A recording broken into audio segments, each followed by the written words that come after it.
Are we ready? The floor is yours, Dr. Kahn. Okay, I was going to say the opportunity to speak and then be followed by Kim Williams means I should probably just sit down and let Kim do 4 hours, but everybody's in for a real treat to couple two cardiologists that actually care about your breakfast, lunch, and dinner and the science.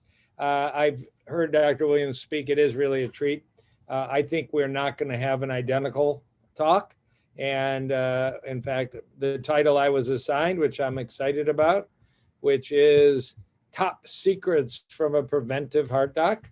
Now, I don't run a cardiology division like Dr. Williams. I have in suburban Detroit a very, very vibrant 100% preventive practice, mostly cardiology, occasionally wanders outside to general health and anti-aging. And it's busy. There's a lot of people that are just tired of quick visits and expensive and sometimes toxic medications, looking for alternatives. And sometimes you have them, sometimes you're stuck in the pharmaceutical world. But these are indeed some secrets that everybody should take notes, everybody should write down. I tried to make it crystal clear for those of you that are watching now or in the future. And I'm always excited to talk about prevention. You just think about it for a minute and then I'll dive right in. I mean, to have a heart attack, not even my opinion, in 1955, I didn't put this slide in, the chief of cardiology at Harvard, Paul Dudley White, M.D., man, that guy was a worldwide renowned figure. President Eisenhower's personal cardiologist says, a heart attack after age 80 was God's will. A heart attack before age 80 was a failure. And if that was what we understood in 1955, and we've come all these years and people still have heart attacks and die with no previous warning, this is an important talk, and it is an important talk. And there we go. So secret number one, this is a fascinating slide. Heart disease is still number one. That's a secret. Why is it a secret? Well, if you go way over to the left side of the slide, this is 2016, and the only difference would be that virus disease called COVID-19. But what actually causes death in the United States? Number one is the blue box. It says heart disease. Number two is the cancer box in kind of yellow, maize. I'm in Ann Arbor. That's maize in blue right there. Number two causes of death. And you can go on down. But go to the next column. That is, what are people searching for on social media to learn about health issues that could kill them? Heart disease is that little tiny slice at the top. 2% of all Google searches are to learn about heart disease. People are scared of dying of cancer. They're more scared of terrorism than heart disease. They're more interested in learning about suicide and road accidents and heart disease. They're all important, but what happened to heart disease? And then wonder why. If you go to the two right columns, one is a evaluation of the New York Times, and one is an evaluation of the major newspaper in London, The Guardian. 2% of news reports are on heart disease. Look at terrorism, look at homicide, look at suicide. People learn from what they see on TV and newspapers and certain web outlets. It's not about the fact that this is still in 2021, 103 years in a row, the number one cause of death in the United States has been heart disease, 103 years in a row. And if I can get my advancer up, so I'm sorry, I apologize. Even last year, according to the Center of Disease Control, Center of Disease that came out just about 2 weeks ago, number one cause of death, even with COVID in our lives, is still heart disease. About 100,000 deaths greater than all cancer disease combined, and about double the horrible burden of COVID-19. But, how much conversation have you heard in the last 12 months about, warp speed heart disease prevention? It doesn't exist. So that's secret number one. Respect heart disease as a cause of illness that you have control over. Maybe more control than you have over contacting COVID-19 or not. Action step, focus on heart disease. This is not really a promotional. I was just looking for some picture to insert. That's a book I wrote 7 years ago and a second edition about 2 years ago. There's guides out there, and this talk is a guide how to avoid being a victim of the actual #1 cause of death in the United States, heart disease. So focus on heart disease. Action step. Write that down. I'm going to find out detailed about my heart. But how do we do that? All right. Secret #2, heart disease starts young, so you should start young too. Little bit blurry, but this is a fascinating slide you may have seen or may not. These are unfortunately American soldiers that died in Korean conflict, Vietnam conflict, and the Iraq conflict. And they are from hundreds to thousands of autopsies. It turns out there's been some progress. In the 1950s, there was nearly 80% chance that you're a 20-year-old soldier who dies in a bomb blast, which showed signs of plaque in your heart arteries. That dropped to about 40 to 50% during Vietnam, and a little under 20% about 20 years ago. Why? Because people smoke less. Hallelujah. Went from 50% to 15%. There are blood pressure pills. There are cholesterol pills that we didn't have 70 years ago. But are we really still doing the job? Of course we're not. We got lots to go. But the point is, if you're 20 years old and you got plaque, and you're 30 years old and you got more plaque, and 40 years old and you got more, start thinking about this disease at every age. But certainly the fact that you're young does not give you a pass on this till you're 50 years old. By no means is that true. If you have genetic input, that's even worse. Secret #3, we know the majority of the reasons why people develop heart disease. If you look over in the green bars, that are estimates. Again, we just showed you the updated 20-year figures, but heart disease, cancer, stroke, lung disease are the leading causes of death then and now. But some really, really bright researchers at Yale and other places asked the question, what's the real root cause that heart disease and cancer are such big causes of death? And they found 3 things explained 85%. 3 things explain 85% of deaths in the United States until COVID came along. Do you smoke? Is your diet rich in nutrients or poor? And are you physically active or inactive? I'm giving this lecture while I'm standing. I sort of wish I had a treadmill desk like Dr. Michael Greger, but you're not going to find me sitting much of the day, and you'll find me in the gym at other times of the day. And you'll certainly find brightly colored fruits and vegetables, whole foods, nutrient rich, much of it organic to maximize the nutrients and decrease the toxicity. And you certainly aren't going to find too many cardiologists that are smoking, certainly not Dr. Kim Williams and I. So if you just say from today on, and you probably do this already because you're at this conference, I'm not going to smoke. I'm going to be physically active without hurting myself every day. And I'm going to make diet a quality priority. You're well on your way to avoid the #1 killer of heart disease in people in the United States. And that's what Dr. Ornish, who uses this slide, and some people credit it to even earlier experts like Dr. Dennis Burkitt from England, who was a pioneer in preventive medicine, that I trained as a heart attack doctor, a stent doctor. Others of my colleagues trained as bypass surgeons, vascular surgeons. We had the best mops there were to fix you up when you had a stroke, a heart attack, an unstable emergency room visit, a sudden death that we revived you from. But the sink is the real cause. The sink is the diet. The sink is the stress. The sink is the smoking. The sink is the poor sleep. The sink is to some extent genetics. And we have to learn how to turn off as many of those inputs that are flooding the floor as possible. That's a secret.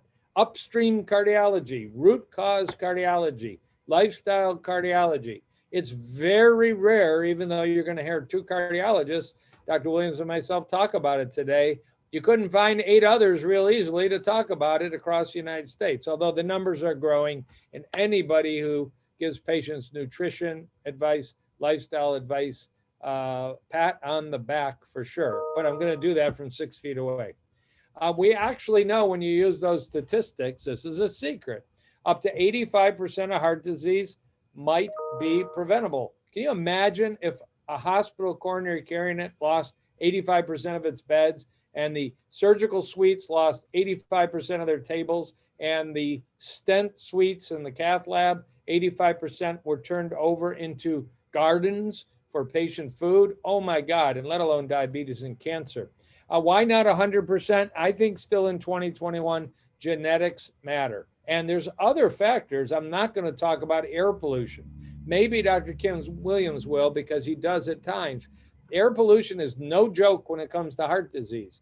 And that's a tough one. You can get home air filters. I have them at home. I'm careful about not walking behind trucks and other sources of benzene. Careful when you're pumping your gas. It's a little tougher than eating a salad rather than a beef burger, fried at a fast food restaurant to protect your air quality. It's also harder to both measure and change your genetics, but you can change your lifestyle, which changes the control of your genes, called epigenetics. All right, so do we actually know you can prevent heart attacks in the standard medical world, not the world that we live in where we're talking about advanced preventive strategies? Absolutely. 2 studies done in Europe in the last 10 years, one from the Netherlands, one from Sweden, involving nearly 40,000 people. If 15 years before the end of the study, you said, I don't smoke, I walk 30 minutes every day, I eat more than 5 servings of fruits and vegetables a day, this is really critical. I have figured out how to sleep 7 hours a night and not by drinking the whole bottle of wine. And I'm neither a teetotaler nor am I overdoing it. I have a few alcoholic beverages a week. The people out of the 40,000 that said, I do all of those, when they were followed up, they were 85% less likely to have a heart attack than those that ignored these 5 simple lifestyle rules. So it is indeed not a secret, although most don't know it, that heart attacks are not inevitable. We sometimes say heart attacks don't run in the family. The problem is nobody runs in the family. There's no activity. The diet is poor. There's smoking that's been inherited from father to son and mother to daughter. No, we got to control our lifestyles. And the cool news in the last 2-3 months, which is no surprise, is that when you follow a heart healthy program like this, you're also going to dramatically reduce your risk of cancer, dramatically reduce your chance of aggressive aging and dementia, decrease your risk of type 2 diabetes, so many other benefits, psoriasis and autoimmune diseases. And probably if in March of 2020, this list went up, everybody in the United States and any other country follow these 5 rules, I would suggest you we would have had less severe cases of COVID-19, not saying none, but the emphasis on physical activity, sleep, stress management, and really quality nutrition affects so many aspects of our health. All right. Secret number 4 is my favorite hashtag I use on social media: test, not guess. You may look good right now. Steve looked good right now. Maybe you think I look good or not right now. I don't know. That's your choice. But that's not a look inside. That's not good enough. And this doctor in England 400 years ago said, in a way that we now say wasn't so gender neutral, a man is as old as his arteries, when we now want to include all people of every shape, size, and form. A person is as old as their arteries. And indeed, one of the best tests, maybe you've heard of telomere testing or DNA epigenetic age testing. These are fancy advanced ways to ask the question, are you aging gracefully? Are you aging more rapidly, which you might not want? But one of the best ways is actually check your arteries, just like this English famous physician suggested so long ago. And I always wish that this were true. If coronary artery heart disease was attacking your face rather than your hidden heart, you do something about it. Oh dear, honey, that red spot's back. I better start eating more salads, exercising more, and I won't smoke cigars on the golf course. That would be a fanciful world, but that would be awesome. Problem is, this disease is hidden, silent, very dangerous, and very difficult to diagnose unless you make it a priority. That is a secret for you. So who in the heck would have ever talked to Winston Churchill at age 50 and say, Winston, keep smoking, eat your mutton, don't exercise. You're going to live 41 more years, Winston Churchill, and would have told Jim Fixx, the famous book of running author in the 1970s, at age 50, Jim, you're thin, you're active, you look so healthy. You're going to live till 91, and he drops dead of a heart attack at age 53. We're not so good using simple measures. We have to use advanced but simple measures because we miss people. Just 3 weeks ago, the CEO of one of the largest retail outlets in the United States, BJ's Wholesale Club, 49 years old, thin, tall, handsome man, dropped dead while he was exercising outside, just like Jim Fixx did when he was 53. How that can happen in 2021 drives me nuts, because it's so sad for the man. It's so sad for his young family. It's so tragic for the corporation. And it so reflects what Paul Dudley White said in 1955. We are failing people left and right, and we have to do warp speed heart prevention. We have to. So there are people. This is an angiogram. This is a heart catheterization, something I've done about 15,000 times. Go up inside from a leg or a wrist artery, inject dye in the heart arteries, and make an X-ray picture. And the black arrow is pointing to a very dangerous blockage, although there are actually blockages up and down these arteries. That is called a widowmaker blockage. It's got emotional impact, but it also has data. If that artery shuts, it's a big heart attack that some people will not survive. And the scary thing is, you can walk out of your primary care doctor's office after a complete physical and still have that blockage and not have been notified of it, because it doesn't always cause symptoms, or something you hear with a stethoscope, or something you even see on an electrocardiogram. Beware, beware how bad this disease is. So we have to have clues. Every one of these is a secret. If you are 35 and you have little hair on the top of your head, think about why you might be aging. Could be genetics, could be your diet, could be external forces like air pollution. If you have yellow deposits around your eye, you might have a cholesterol of 380. You better get checked. But the most interesting one is this one. And thank you to Steven Spielberg, and I hope he's healthy and well, but not all people with lots of money are healthy and well. He has a very deep crease in both his earlobes that he did not have when he was 20 or 30. There's pictures of him. And this is called a diagonal earlobe crease. Sorry for the loud fire truck going down my office street outside.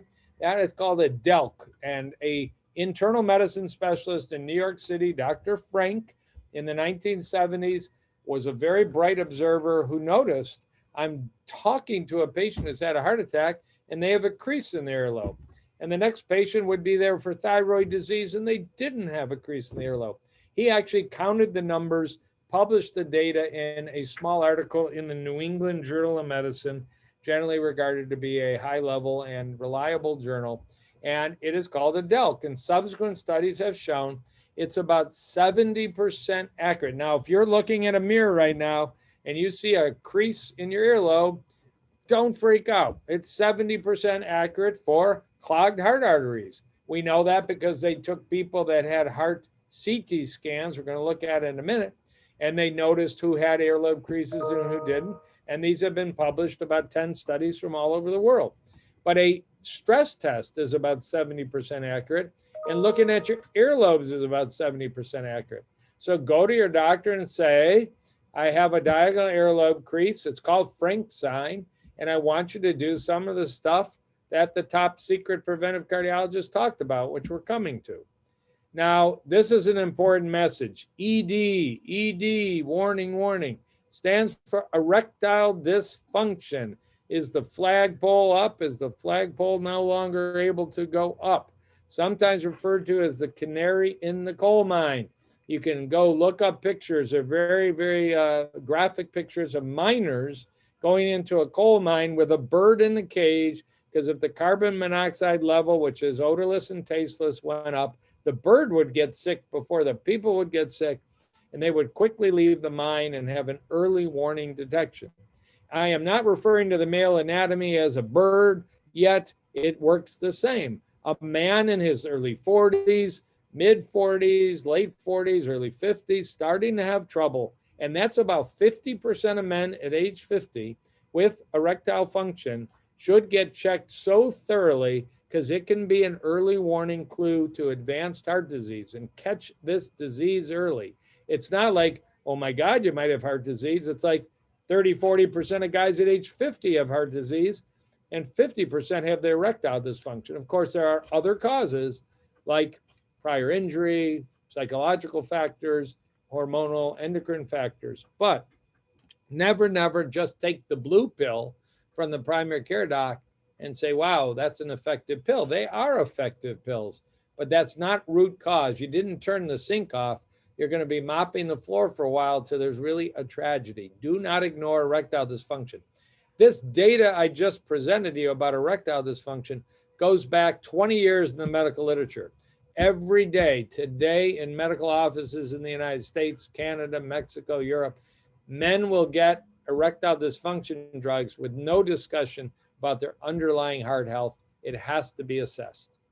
So there are tools that can be used. You see a CT scanner there in the upper left. We'll talk about that. You see a woman with a probe on her neck. That's a ultrasound probe and a picture below it. And there's a cartoon there about lab testing, identifying people at risk of heart attack and stroke. So let's go into that. And a European vascular specialist who was editor of a prominent journal said, just like Dr. Sidingham, the best test to predict your risk of atherosclerosis is to demonstrate atherosclerosis. I mean, your cholesterol might predict atherosclerosis, your blood sugar might predict it. But if you actually have diseased arteries, it's not predicting it, it's finding it. We don't ask you how much fiber is in your diet and tell you you might have polyps and colon cancer. We suggest a colonoscopy. We don't tell a woman you might have a lump. We do exams and mammography, but we don't do that for blood vessels routinely. We are missing the boat. Warp speed, we need to start doing this. You need to start doing this. It will change many people's lives and will save lives. So if you look there in the upper left, screening for atherosclerosis, there's all kinds of blood tests. We'll talk about that in a minute. But there are actually imaging studies. It talks about carotid ultrasounds, aortic ultrasounds, calcium scores. And that is to say, we're going to go directly to the blood vessels and see as a screening test, just like a colonoscopy and just like a mammography. Don't only apply this after a heart attack. We want to, at a reasonable age 45 to 50, and some people earlier, we want to know if you're clogged up and we need to bring out the fire trucks and the full alarm like you just heard in the background. Why is this the case? Look at the artery that has no white dots. That is an artery that's barely abnormal. If it is not blocked, there's no calcium. If you did a heart CT scan, you'd find nothing, the routine screening one. If you did a stress test, you'd have normal results. Shouldn't have any symptoms because the artery is not clogged. But if you go to the moderate one, it hasn't really narrowed the artery much. So a stress test is going to be normal. A review of symptoms of heart disease like angina, chest pressure is going to be negative. But the CT scan can pick up the calcium at an early stage, let alone the advanced or late stages. A stress test won't be abnormal. Let me take that back. Try it again. A stress test won't be normal, and symptoms will start to develop only in the latest stages of heart disease. It makes no sense. We're not going to evaluate your colon till you have a cancer so big that it's caused you bowel obstruction. That would be the equivalent. That is such an insane suggestion, but we do it every day in heart disease. We ask about chest pain in the office. That's a good plan.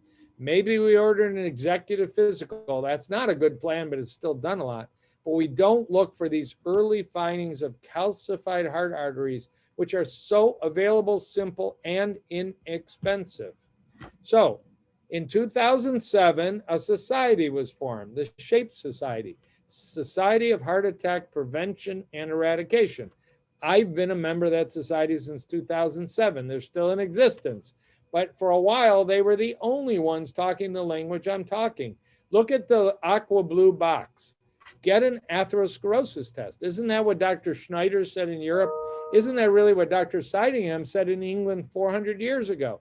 You're an apparently healthy man, 45 and up. You're an apparently healthy woman, 55 and up. And you got something. Maybe you smoked in college. Maybe your blood pressure is borderline. Maybe your LDL cholesterol is 118. Maybe your father had bypass at age 64, or maybe your waistline is accelerated, or you have lots of stress.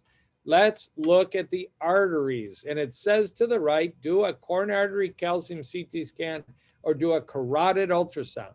And if you follow the logic, they suggested 14 years ago, if these tests of atherosclerosis are clean, you're low risk, you're not going to get whipped on prescription medicines, you've got lifestyle to continue, and you want to continue it, but you're a winner at that point. And way to the right, the very high risk, of course. If you're a apparently healthy person like Jim Fix or the CEO of BJ's Wholesale Club, but we find you are diseased inside, we're bringing out the ambulances, we're bringing out the fire trucks, we're going to do everything we can, from lifestyle to pharmacology to occasionally natural supplements, whatever it takes. So this little ditty could save lives. 3 examples of asymptomatic people who got a prescription from their local doctor, or perhaps they're in a state like Texas where you don't need a prescription. If anybody can see, I have pre-printed prescription pads for CT calcium scoring because I ask so many patients to get this done. When this technology came to the state of Michigan, where I am, it was 1995. It happened to be my brother, a radiologist, and the test was $1,200 cash, but it worked back then. Now this test in my community is $75. Many hospitals, $50, sometimes $150. At Case Western University in Cleveland, it's generally free. They give them out for free.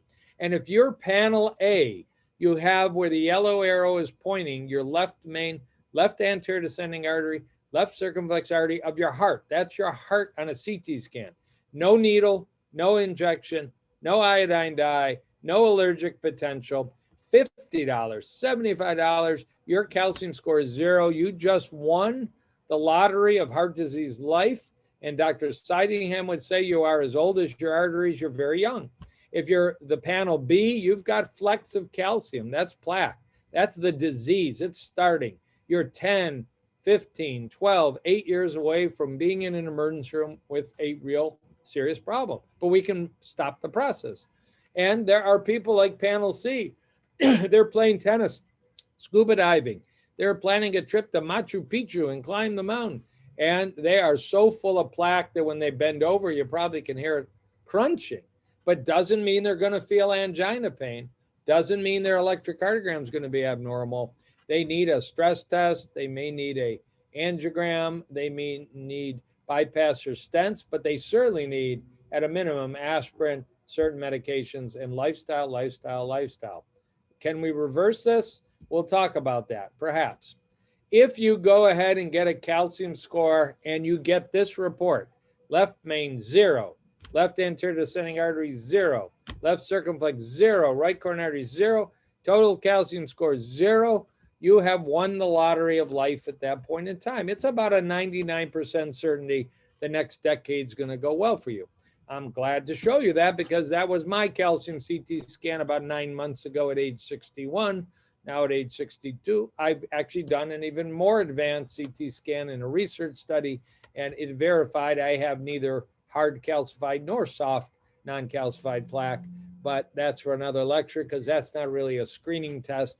There's a poor woman in Australia that was reported in the news this morning that died of a CT scan where they inject the iodine because she had such a severe allergic reaction. So I'm very respectful of the power of iodine to be harmful or healing, but these scans involve no iodine. So there is no allergic risk, and it's on the exposure to radiation equivalent to a mammogram. It's very low. It's not 0, but it's very low. Now, I'm glad to tell you that in 2007, the SHAPE Society started stressing the calcium score, but AHA stands for American Heart Association. Dr. Williams was president in 2015 of the American College of Cardiology, a huge organization. The other huge organization is the American Heart Association. And if you look where the red circle is, for the first time in 2019, which is 12 years after the SHAPE Society, CAC stands for coronary artery calcium CT scan. There's many individuals that would benefit from a CT scan. It's becoming mainstream. Way too late, way too slow, but it's finally becoming mainstream.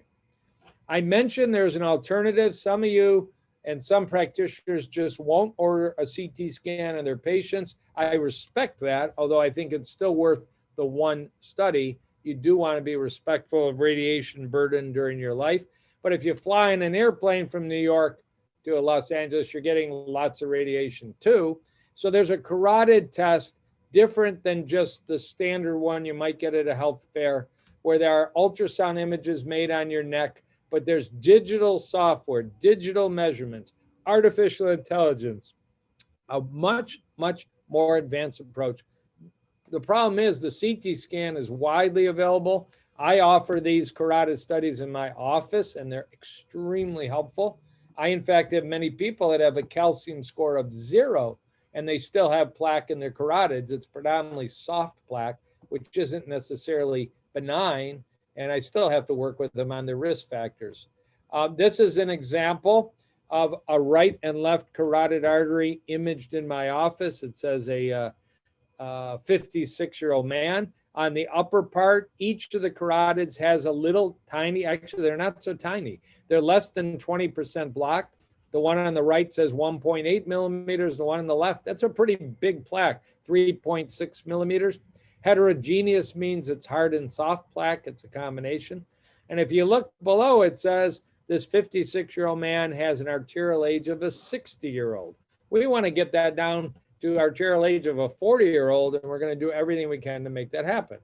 Now, there are people that have no plaque.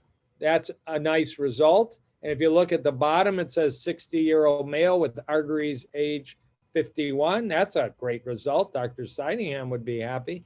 Again, I'm not bragging, but that happens to be my name in the upper corner. And a plant-based diet does a lot to help you keep those arteries clean.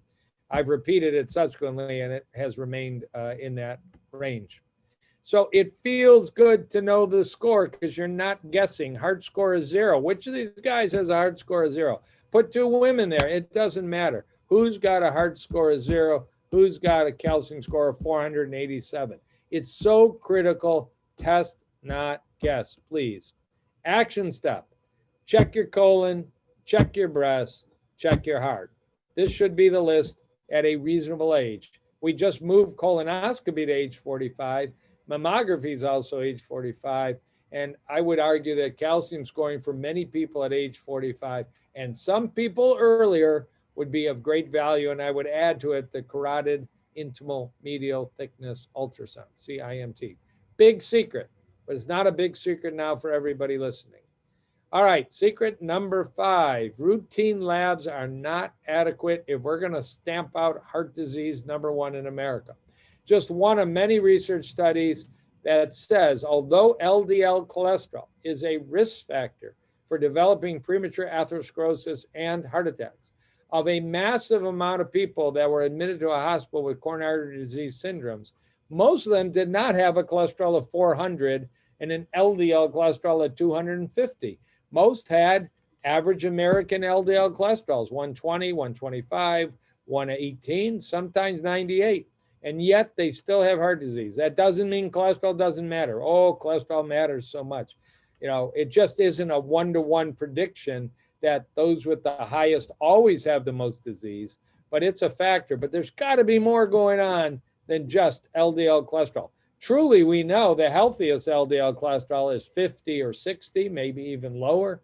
There are wild native populations that large number of people have LDL cholesterols of 40 or 50 or even less. And now with medication, we do it all the time in the world of cardiology. I had a patient today, LDL cholesterol of 28 because diet and medication. I'm going to leave it there.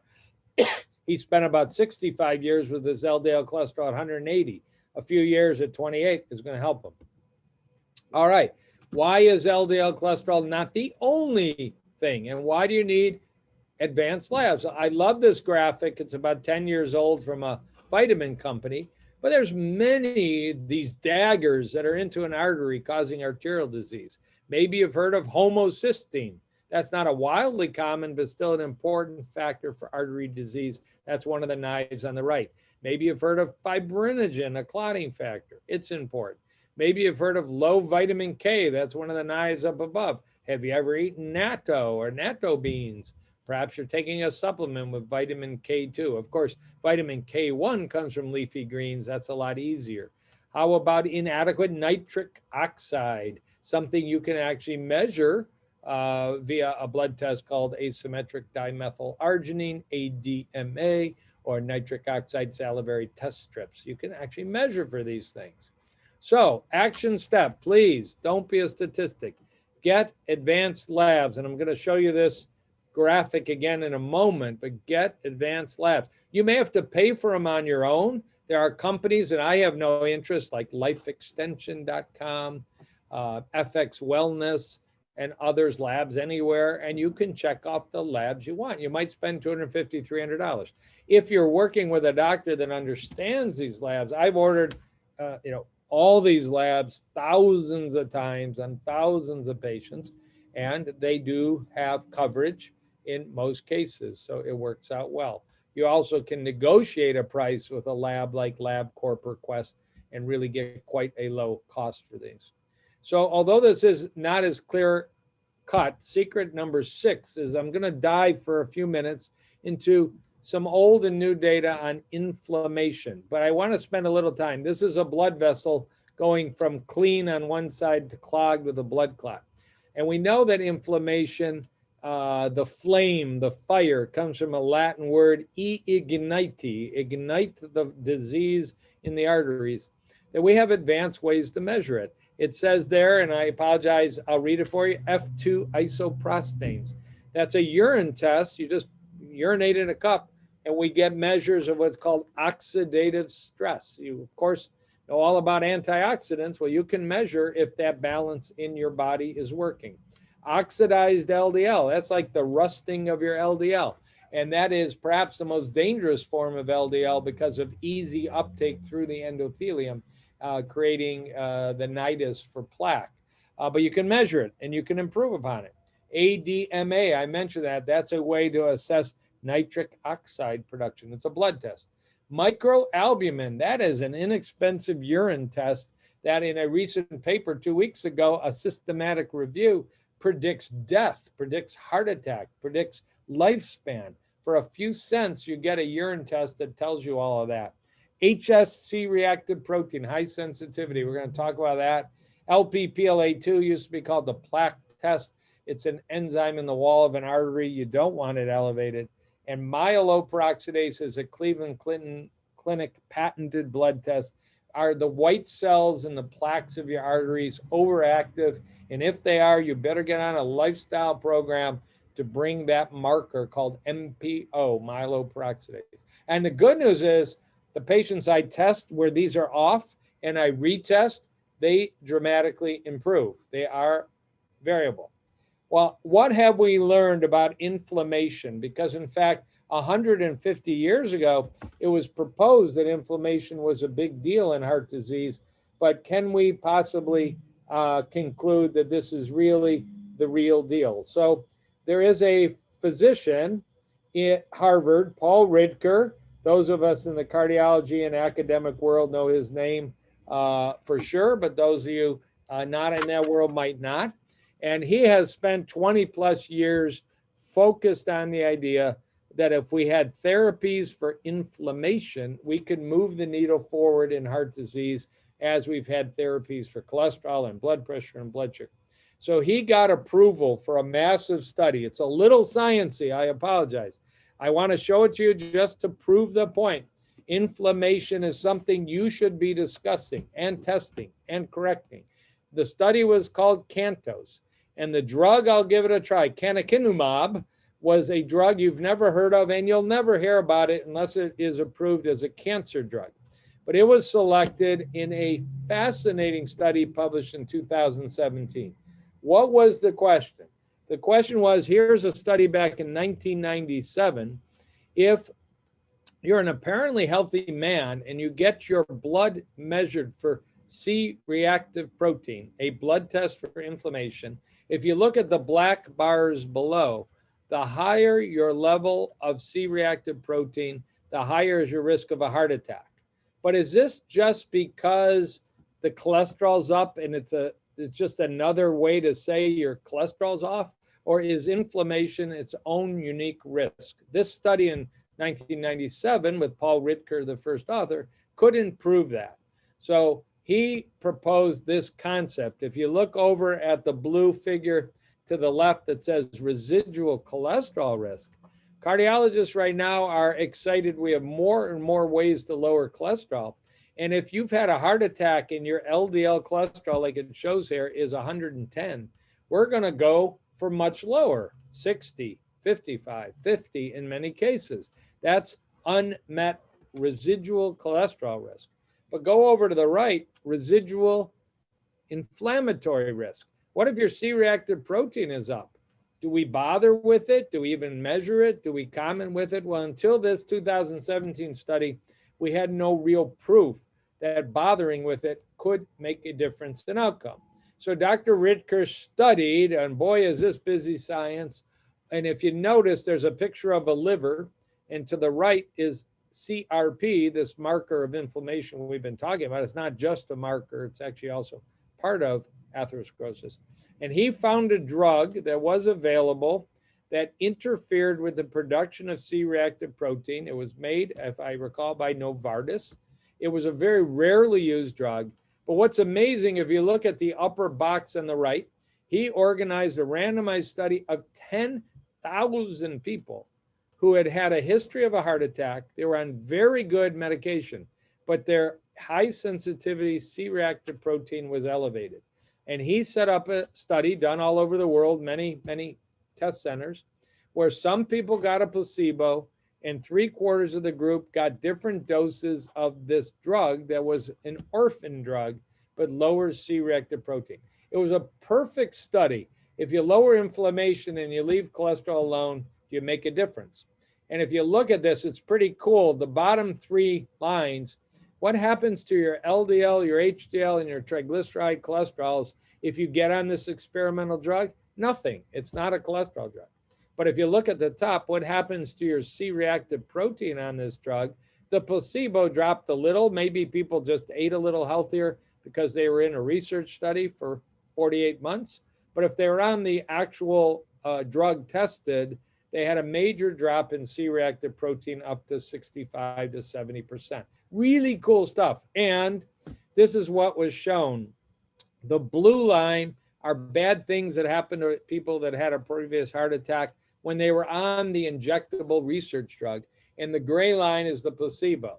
Which line would you rather be on? You want to be on the lower line, major adverse cardiac events. So he was able to show if we don't touch your cholesterol, but we lower your C-reactive protein with a pharmacologic drug, we can make a difference in the chance you're going to show up with a heart attack, a stroke, a recurrent need for stent or bypass, or die. So the point was made. Inflammation matters, not just in theory, but in practice. But what do we do about it? How do we handle it? A lot of you are already saying turmeric, beets, greens, nuts, and seeds. And the answer is true. An anti-inflammatory diet is a very strong factor we should all emphasize, of course. I want to show you here, the top part of this is about the study I just presented to you. A 15 to 17% reduction in bad things. And if you see the arrow, by lowering high sensitivity C-reactive protein. The problem was this drug will not be commercialized for heart disease. It's wildly expensive and it has toxicity. So a lot of us were excited when within about a year, a second study was concluded using methotrexate, an anti-inflammatory drug that's often used in autoimmune diseases, very inexpensive, decades of experience. We were hopeful maybe the new heart drug was going to be methotrexate. Well, it turns out methotrexate doesn't do much to lower high sensitivity C-reactive protein, and this study proved to be a bust. Cardiologists are not talking about methotrexate right now after a heart attack or in chronic heart disease. But we are hopeful again in 2021 that we not only know how important inflammation is, and we certainly know how important lifestyle is, but 2 studies have been published in the last year. I'm only going to show you one.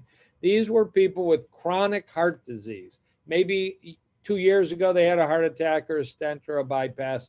They weren't in an emergency room.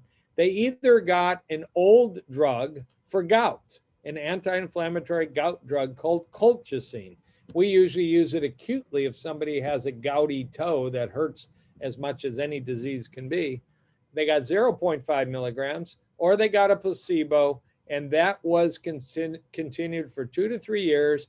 And they actually found 5,222 people to be involved in this study. This is amazing. This is called Lidoco 2 trial.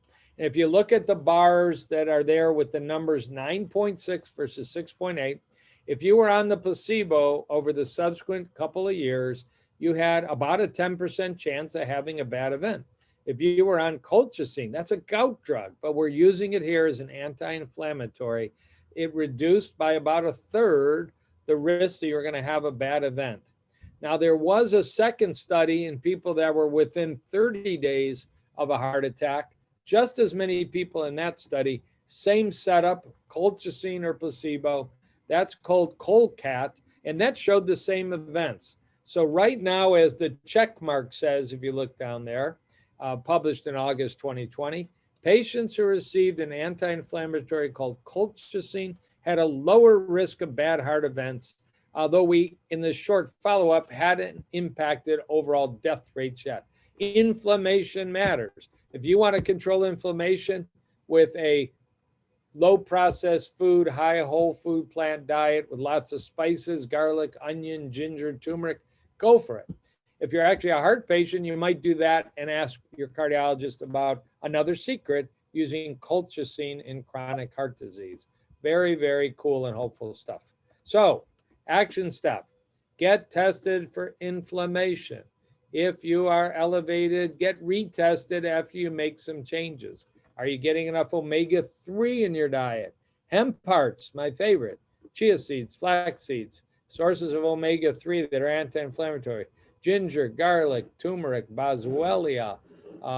What's your waistline? Are you snoring at night and need a sleep study at home? Get tested. Do you have psoriasis? And maybe you want to do a hyper-nourishing program for psoriasis using massive amounts of plant-based omega-3 in green smoothies, has been popularized by Dr. Brooke Goldner. Get tested, get retested. All right, secret number 7. This is literally my favorite molecule that I never want you to have, but right now 20 to 25% of you listening to this are carrying a genetic kind of cholesterol some of you have never heard of. Lipoprotein little a is the proper way to describe it. Lipoprotein A is the way other people describe it. Some people call it the sticky cholesterol. You can call it LPA, that's commonly used. This title actually has a typo. It shouldn't be a capital A. That I wrote in yellow should be a little a. I just couldn't convince my PowerPoint to let me do that. And you'll notice I've written a book a year ago on this topic. It also has amazing recipes, but it's the only book in the world on what is considered the most common genetic reason to get heart disease that you may have never heard of. This is really a powerful secret. So what the heck is lipoprotein little a? Well, there's a picture of it right in the middle. Man, is it pretty. And in fact, some people say, I keep a baseball. I'm not much of a sports fan in my office because it's sort of like a baseball. You've got the LDL cholesterol molecule. That's that gold and red circle in the middle. It's got cholesterol, it's got some triglycerides, but it's all wrapped in a protein called apolipoprotein B100 to make it water soluble. That would be LDL, but lipoprotein A is like LDL, but it's not LDL cholesterol. There's a little bridge, and then there's that wicked thing that says KIV, KIV. Those are called Kringle units. And this is something made in the liver that looks like LDL cholesterol, but it's made in a completely different line. Maybe we're making the Cadillacs over here and we're making the Lincolns over here. It's a totally different production line. And this is a very bad molecule for some people. Why? Because it has components in it that even LDL doesn't have that drive inflammation, drive atherosclerosis, and cause your blood to clot excessively. There's a theory, there's not proof, that some people that are clotting with the COVID-19 syndrome are clotting because they're carrying the lipoprotein A gene, and we haven't yet tested that hypothesis, but the world's leading academic expert on lipoprotein A has proposed that as a theory that is in the process of being tested. I mean, imagine how bad that is to have one molecule in your blood that causes inflammation, atherosclerosis, and clotting, because that's like the perfect storm of cardiovascular disease. Is this rare? Oh, it's not rare.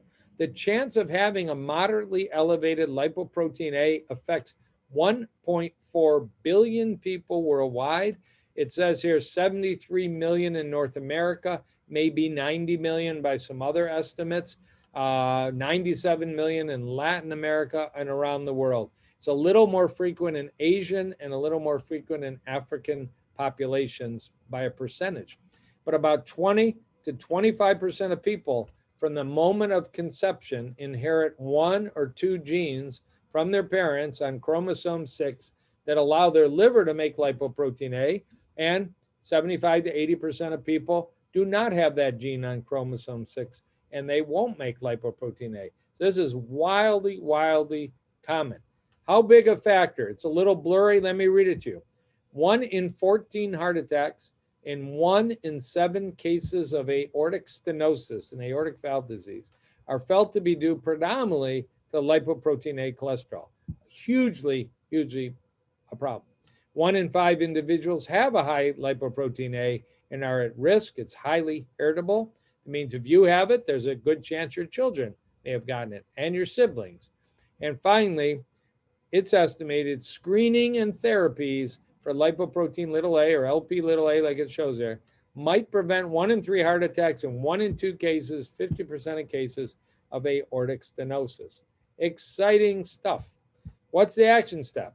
Ask your healthcare practitioner, can you please, on my next lab slip, draw a lipoprotein little a level? It's a blood test. It's inexpensive. It's got a code. E78.41 is an ICD-10 code, it's called. And in 2019, the European Society of Cardiology said everybody should have this checked once. It's been available for decades, but it's finally coming to fruition. In the United States, not everybody says everybody should get checked once. I check everybody's once in my clinic, but that's my own philosophy. You need to know. But certainly if you've got brothers, sisters, grandparents, parents, aunts, uncles with heart disease, you may be at risk. If you're 38 and you had a stent, you need to get it checked. It's checked by less than 1% of physicians in the United States. So this is really exciting, the impact. Do we have a drug? We don't have a drug. Statins do not lower. Statins would be Lipitor, Crestor. They do not lower lipoprotein little a, and in fact, they unfortunately sometimes raise the production or the block the elimination of lipoprotein A, so we actually get more of it in the blood. Companies like Novartis and Amgen are working on pharmacologic solutions. We'll have by 2025. We're part of those research studies. And finally, a whole food plant-based diet may help lower all your risk, but it actually may help lower your lipoprotein A level, along with hormone replacement therapy, certain supplements like L-carnitine, certain powders like amla powder.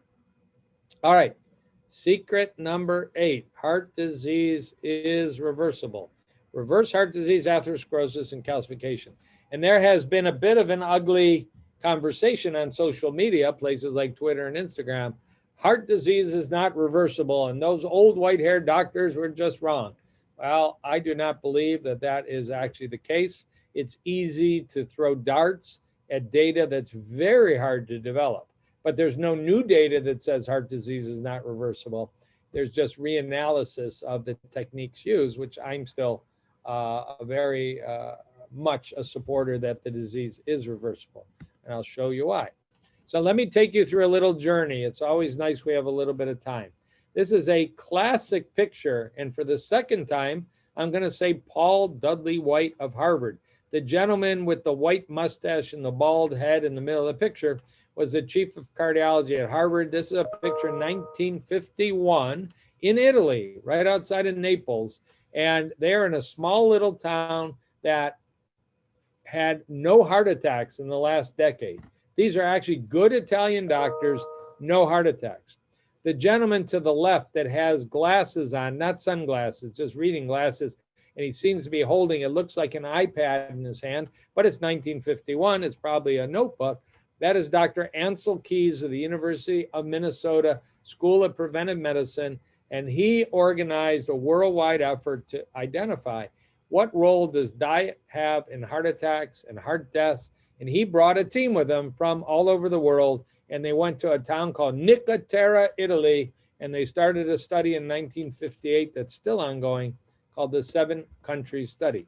Well, they started in 1958 and it's still ongoing, so there's actually 25-year follow-up and even more. And what they found after very detailed analysis is countries, cities, and communities that ate foods rich in saturated fat had a much higher rate of dying of coronary heart disease, CHD. That's like heart attacks. So if you look at community E is Finland, North Karelia, Finland. They love their sausage and butter in North Karelia, but they suffered the highest heart attack rate in the Western world in 1968, 1969, 1970. And that's a bad deal. And if you go over there way to the left where it says T and U, those were places like Japan and Croatia where they had a diet naturally low in saturated fat. And they looked at everything else. They looked at total fat. They looked at sugar in the diet. They looked at refined and unrefined grains. All these things matter. But statistically, the food content that most correlated with dying of a heart attack was the content of saturated fat in the diet. This was other data from the 7 Country Study, Dr. Keys, Dr. Paul Dudley White, looking at your blood cholesterol level and your risk of dying. Now the country codes have been revealed. If you look way to the right, in Northern Europe, it was Finland, the average cholesterol was over 300, and they had the highest rates of dying in 25-year follow-up from heart attacks of anywhere in the study. Then you go way to the left, and you've got Serbia and you got Japan. You can see their total cholesterol on average was 125. I mean, some people were 80, 70, and 90, and some people were more, but they enjoyed much, much lower risk of dying of heart disease. Does this prove the point? No, it doesn't prove the point. These are association studies, but they are some of the most carefully done studies, and they were done before we had laptops and internet. Very, very hard research done very carefully. But the real test study that's so interesting is that community called Finland. They knew they had a heart attack problem in the region of Finland that was closest to Russia, the southeast corner called North Karelia. It's a southeast corner, but it's the North Karelia region of Finland. And they got a public health effort together with a young doctor named Pekka Puska. Pekka Puska now is a celebrated preventive doctor, retired. He's celebrated all over the world. But in 1970, he was a young man who said, let's see if we can stop heart attacks in Finland. Same study could be done right now in the United States. What if we put posters up to quit smoking, posters up to eat fruit and vegetables, and what if we take saturated fat down in the diet and put more beans and peas and lentils and legumes? And they did that fairly successfully. And as you can see in the red line, the heart attack rate in North Karelia, Finland, starting in the 1970s, started to drop. It dropped 85% in 5 years. So it was a huge success. What did the rest of the country want to do? They wanted to get involved in this. So the rest of the country followed the same public health, public education program, but it also involved working with food companies to make food choices lower in saturated fat. They actually stuffed the sausages with black beans, and slowly the public accepted the change. So if you look over to the right, all causes of death dropped by half. All heart causes of death dropped by 3/4. Heart attacks by 79% in the entire country. But the good news is things like cancer and dementia went down too, because saturated fat plays a role in many of these diseases. So amazing data that should never be forgotten. In France, they did the same thing, one of the most famous heart intervention studies. Men and women with coronary heart disease, all they did was say one group, keep on eating what you're eating. One group, goodbye butter. We're going to give you a low saturated fat margin. And some of you are saying, my God, they gave them canola oil margin. How did they even survive the 4 years of the study? They survived. Canola oil margarine beats the heck out of butter because the rate of heart disease death just in 4 years fell by 2/3. That's more powerful than medication to reduce saturated fat in the diet. Very famous study. All right, quickly, we'll speed it up a little bit.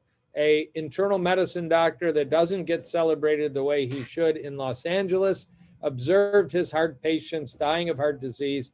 He gave them a menu. I want you to follow a low-fat, low-processed food diet. But he was doing this in 1949, 1950, and 1951, Lester Morrison.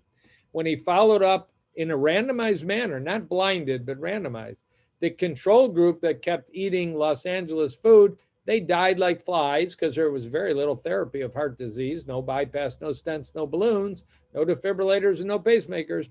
But about 40% of the group was still alive at the end of 12 years if they followed the menu. What was the menu? This was all it was. Avoid cream soups, avoid liver and brains, avoid whole milk, avoid pancakes, waffles, and coffee, coffee cakes, often made with lard. Avoid the egg yolk, avoid the ice cream, avoid excessive oils, nuts, avocados, rich gravies. Ahead of his time, this is published in the American Heart Journal in 1951, and Dr. Morrison ended up writing several books about it, which I have. So he took 100 people 6 months after a heart attack, a low cholesterol, low fat diet or a control. They lost weight. The men dropped weight. We don't even see men anymore that weigh 166, but they dropped to 140 pounds, and women that dropped from 141 to 124. The cholesterol, there were no drug therapies. The cholesterol fell by 100 points. Very impactful to follow the Morrison diet. Well, who followed the Morrison diet other than this group that was studied? I left out Mr. Nathan Pritikin, visited Dr. Lester Morrison, studied his research, adopted the Morrison diet and exercise, and dropped his own cholesterol, then went on to change the world. But for sake of time, we're going to jump past the famous Mr. Nathan Pritikin. If any of you can see me, I still have lots of Pritikin books in my office. This wasn't written by Mr. Pritikin because he had passed on already, but I have his books to my right. But of course, in San Francisco, California, Dr. Dean Ornish had completed a medical school and an internal medicine residency and was a preventive doctor and designed a program to systematically not just look at how many people live, but at actual coronary arteries. Can we influence actual coronary artery disease? Is this disease reversible? If we pack your diet full of vegetables, fruits, legumes, whole grains, we have you do some walking, have you do group sessions, stress reduction, quit smoking, and avoid high oil foods like meats, olives, avocados, excess nuts, high sugars, and all. And of course, in 1990, he published the famous lifestyle heart trial, but in 1998, he published a 5-year follow-up. Everybody in this study wasn't massive, but when you have exquisitely sensitive and accurate techniques to measure disease, you don't need 5,000 patients. You wouldn't need 5,000 patients to study the role of airbags and seatbelts in people with head-on collisions at 100 miles an hour. You'd need about 10. You guys don't wear that stuff. You guys wear that stuff and see what happens. So he designed a small but exquisitely accurate study. And what he had people do in the study was 3 times in 5 years, baseline 1 year and 5 years, they went into the hospital and they had a heart catheterization and a coronary angiogram, tubes up to the heart, dye injected, x-ray images. But much more important than that, the images were analyzed by automated computer quantified angiographic techniques called QCA.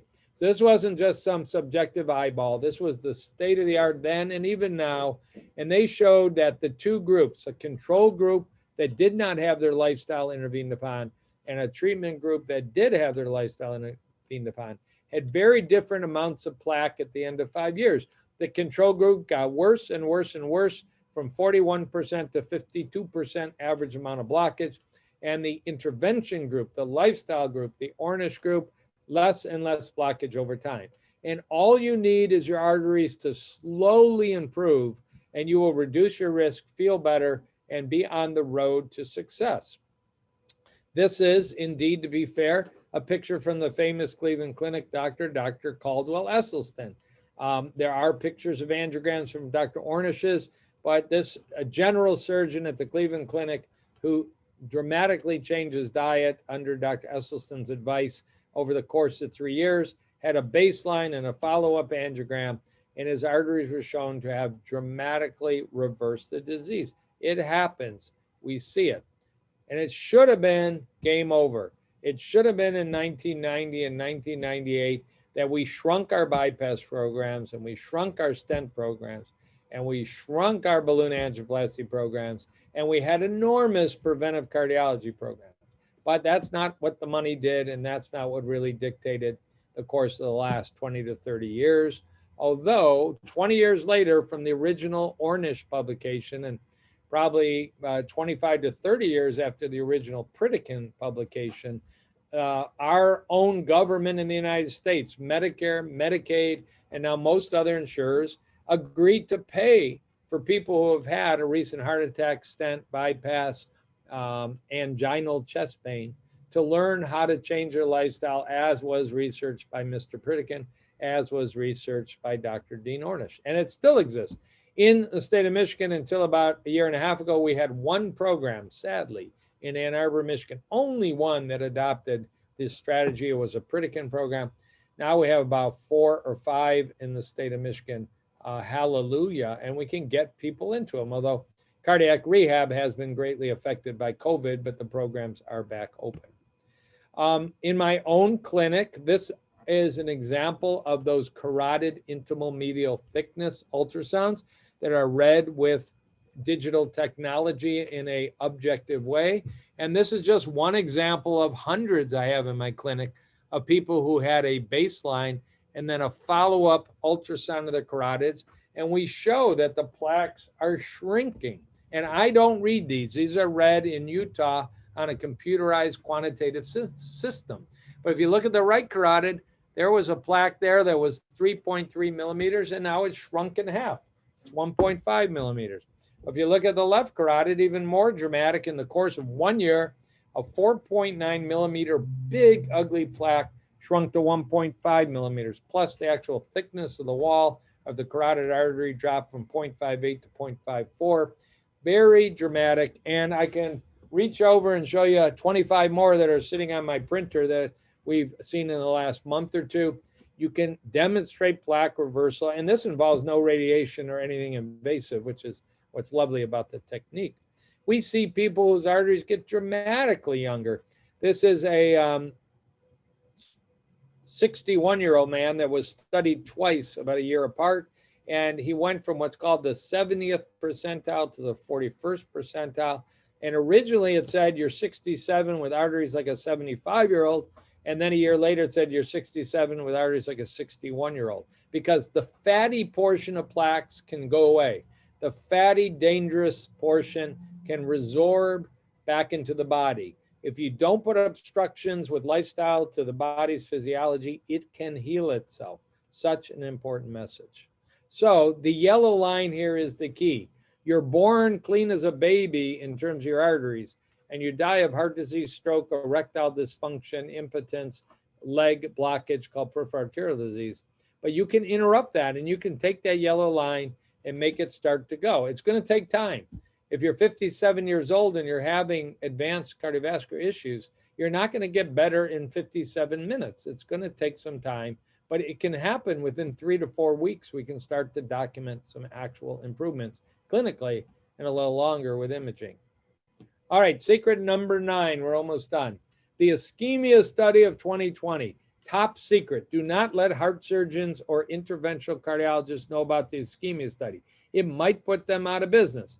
This was the most expensive study on interventional techniques of heart disease ever done, published in April 2020. So we're talking exactly a year ago. 5,179 people around the world who had stable but very significant heart artery blockage. They very often were having angina, chest pain, walking around. They had to have a rather bad stress test. When it says they're stable but moderate or severe ischemia, every one of these people flunked the stress test. This was the real deal. And they were not in an emergency room and they were not in a coronary care unit when they entered the study. But they were randomized to traditional therapy, that's the red box. Mr. Jones, Mrs. Smith, you're having chest pain when you're walking. Your stress test was quite abnormal. Next Tuesday, we're doing a heart catheterization. We may put in a stent. We may need the bypass surgeon. But the radical part was the other half, by randomized technique, were put on medication, diet, and lifestyle. And they were told, whoa, we're not going to do that catheterization next Tuesday. We're going to do conservative follow-up. And if you don't do well, we'll change plans. If you do well, we'll stick with the game. 3.5 years of follow-up, large numbers, best universities and clinical centers around the world. I want you to read what the goals were in the conservative group. Don't smoke. Sounds like a lot of other advice we've seen. Walk 30 minutes or more, 5 or more days a week. A lot of advice. And what did they tell them about their diet? Low saturated fat, low saturated fat. Thank you, Dr. Ansel Keys, Dr. Paul Dudley White, the 7-country study. Thank you, North Karelia, Finland. This is still what we shoot for when you're in the world. It's not the ketogenic diet. It is not the heart therapy diet anybody should be doing. And we want to keep your blood pressure and your LDL and your waistline and your blood sugar down. And we're going to use medication. This was a medication-driven study. When the results, this is straight from my camera in late 2019, and then it became a publication in April 2020. What's your chance of being alive 5 years later if you had bypass right away, a stent right away, or you change your lifestyle and took medication right away? Zero difference. Look at those two lines over 5 years. Do you want to have your chest cracked if there's no difference in your risk of dying? There was a slight advantage for what's called quality of life. People having angina, chest pain that had a stent had a quicker relief of angina, chest pain. Now, I just want to remind you, they did not use the Ornish protocol, the Pritikin protocol, the Esselstyn protocol, the Furman protocol. They used a modest attempt to change diet and lifestyle. Still shows we do too many bypasses, too many stents. This is a secret. But in the last year since this was published, there's rarely a mention that my cardiologist said that I can go home on medication, diet, and lifestyle, whereas formerly it would have been bypass or stenting. It's a dollar-driven business. It's a tradition-driven business, unfortunately. All right, secret 10, then question. We actually have food wars, but if you ignore them, we actually agree on a lot. And many of you may look at this food plate and say, I know that. That's Physicians Committee Responsible Medicine. That's Dr. Neil Bernard's organization. That's a suggestion in 2009 that we can raise kids and teenagers and adults and even the elderly on well-planned, balanced, brightly colored fruit, vegetable, legume, and whole grain diets. And we all agree we can do that.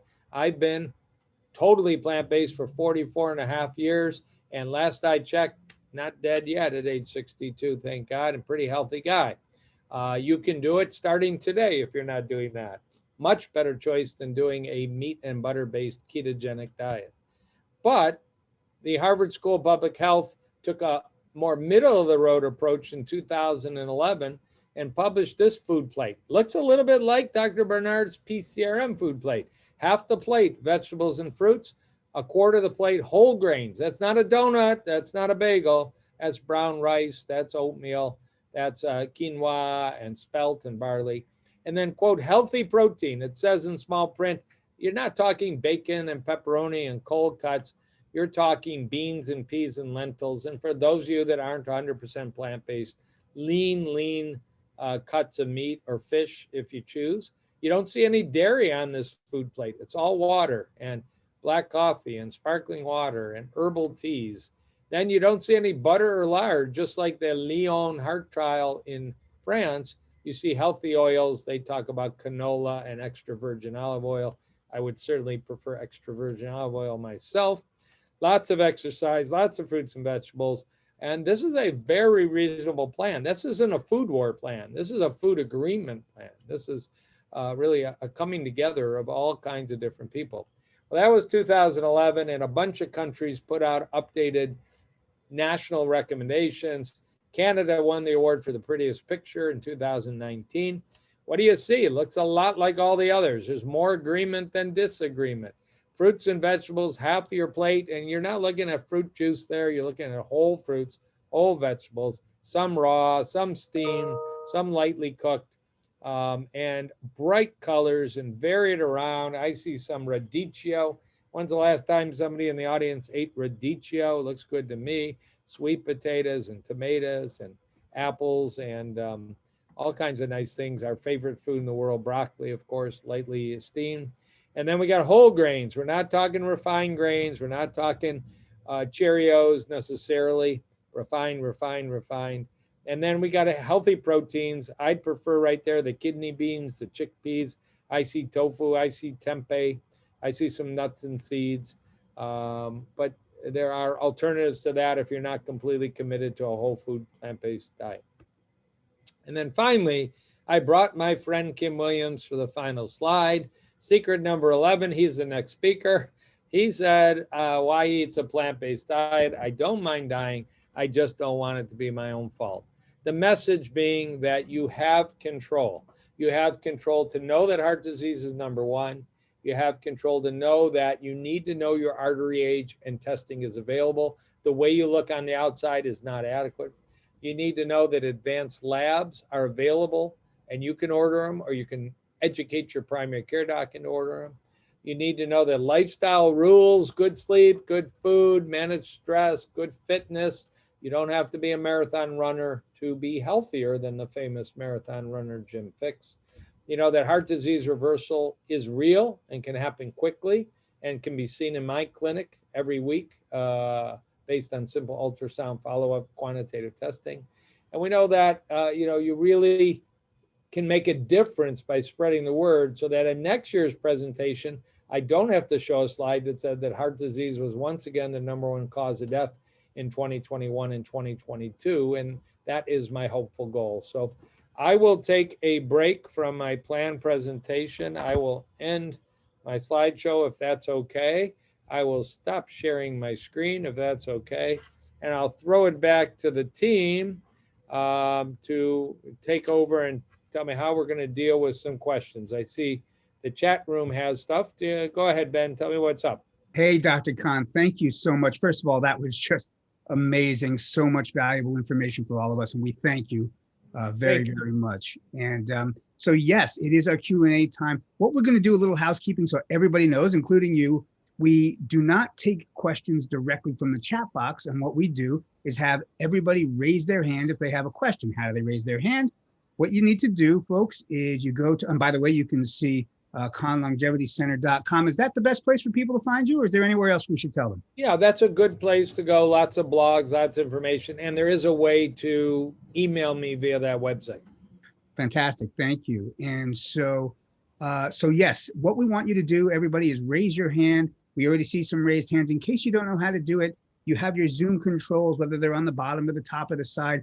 For most people, there's a reactions tab. You click on the reactions tab and you look at the different emojis and you click on raise hand, and that's how we'll see your raised hand. If you don't have a reactions tab, you might try clicking on your participants tab and you'll see a raised hand there as well. Lots of questions coming in already, Dr. Kahn. I see names. I see names in the chat box with a hand up.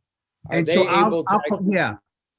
You're in charge? Okay, cool. That's right. Yeah, I'll call them out one by one. And everybody, what we'll do is when I ask you one by one to unmute yourself, you'll be the only one unmuted. And Dr. Kahn, they'll be able to ask their question and go from there. So, and we'll rip right through them. I want everyone to know we do our best to get to as many questions as we possibly can in our allotted time.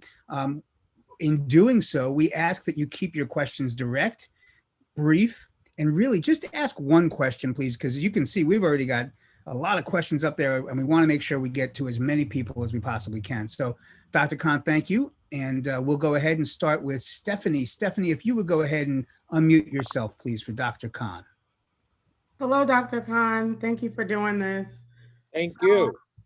So I am 38 years old, and I ended up in the emergency room this year with some high blood pressure and tachycardia that I believe was induced by dehydration. And they have me on amlodipine and metoprolol for those two things.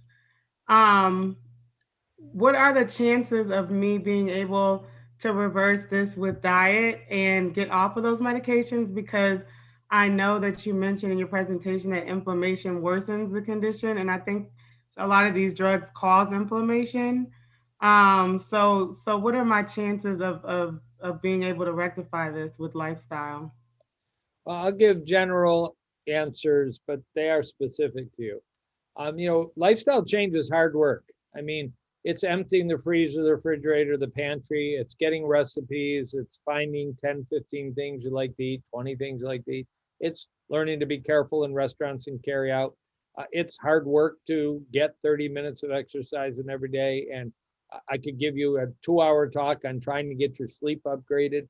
It's hard to lose weight, and very often, but if you're committed to doing all of that, either on your own or with a trainer or with somebody you can rely, and I would certainly urge you, go whole food, plant-based. Don't go paleo and keto based on the science and my vast experience. It's possible. I won't agree with you that those drugs cause inflammation. They do have side effects, but so do lots of other things. They don't have lethal side effects. So, I don't know if this is being driven by anxiety and stress, and meditation and breathing and yoga and good sleep and nature and fitness and music and prayer. I don't know if this is being driven by high blood pressure, which is possible to control a lifestyle alone.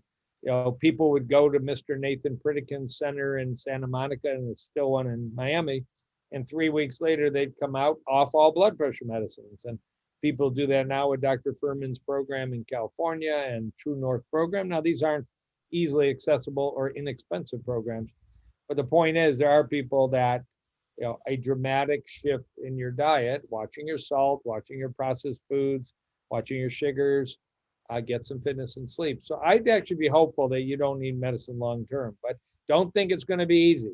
Gear up for a war on your prior lifestyle. Thanks, Dr. Kahn. Up next, we have Amanda. Amanda, if you go ahead and unmute yourself, please. Hi, Dr. Kahn. It's really great to always hear you speak. Thank you. I met you in Michigan a few years ago at a Veg Fest. It was just phenomenal. I'd like your opinion as a cardiologist.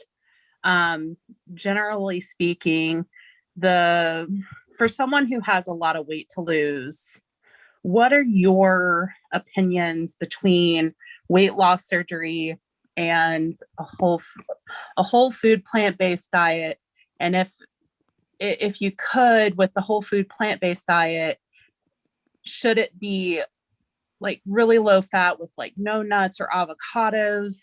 What are your thoughts between the two for someone who has a lot of weight to lose? Thank you.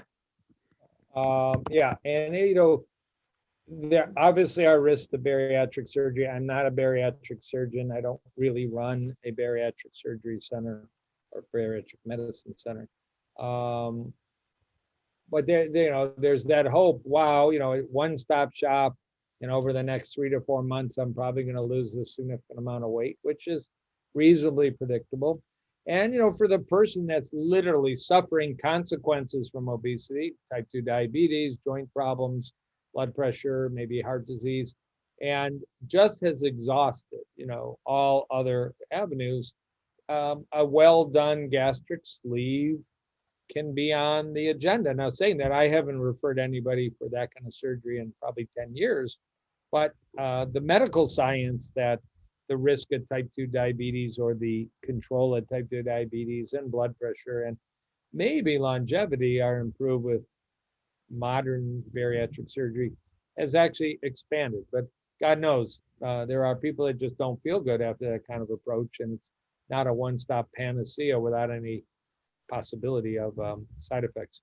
I mean, plant-based diets are, most recently, Dr. Neil Barnard's group published a 16-week randomized study, Mediterranean diet, great diet, way better than the average American diet, versus a whole food plant-based diet. And there was dramatically more weight loss with the whole food plant-based diet. Now, Dr. Barnard always says no or low oil. Not doctor, I'll call her doctor. Dr. Chef AJ calls it the no SOS, salt, oil, sugar diet. If you're looking for weight loss, that's where you've got to be a little bit more rigid and a little bit more, quote, extreme in your choices. So you can't, you can pack in. It's not all calories in, calories out, and avocado's a whole lot healthier than a donut of the same calorie content. But that's where you really probably want to toe the line more. And it's not going to be a dramatic, wow, I had surgery 4 weeks ago and I'm down 38 pounds. There's a few people that lose 20, 30 pounds on a whole food plant-based diet in a month. There's not many. The famous Penn Jillette in the book Presto, which I'd urge you to read. It's such a great book on weight loss, psychologically and societally, is a great book. Presto is the name of the book. But I would urge you, if you've never done, I'm going to take from May 1st to August 1st, 90 days. I'm going to do this thing. I'm going to have oatmeal for breakfast. I'm going to have a giant salad like they fed people on the Biggest Loser show for lunch, and maybe with balsamic vinegar, red wine vinegar, white wine vinegar. And I'm going to have a veggie chili or a vegetable soup for dinner every damn day for 90 days. See what happens. I think you're going to be pleased with the results.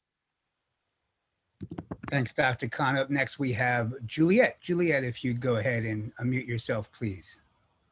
Dr. Kahn, I just discovered this year that I have the lipoprotein A, and the doctor prescribed me fenofibrate. Is that a good medicine to take? Yeah, so first of all, good for you for somehow getting tested for lipoprotein little a. It's a simple blood test. Number two, it's a risk factor. There are people with high cholesterols that never develop clogged arteries. There are people with high lipoprotein A's, and in my clinic, they're going to actually get very, very advanced checking of their arteries that don't have clogged arteries. But does fenofibrate lower lipoprotein A? It doesn't. And even in some studies, don't be disappointed, it actually has raised lipoprotein A. It's a prescription drug that's often picked in people with very high triglycerides. It's not often going to be very picked by those of us that treat a lot of people with lipoprotein A. Let me say, it's been both. It's been described to do nothing, to raise lipoprotein A, and occasionally to lower it a bit. It's not the drug that's going to do much. There are people that have had dramatic drops in lipoprotein A. If we feel we need to treat it with niacin, hormone replacement therapy, L-carnitine, these are all described in my book, CoQ10. Truly, the calculations are we need to drop lipoprotein A if it's really high in a heart patient by about 75%.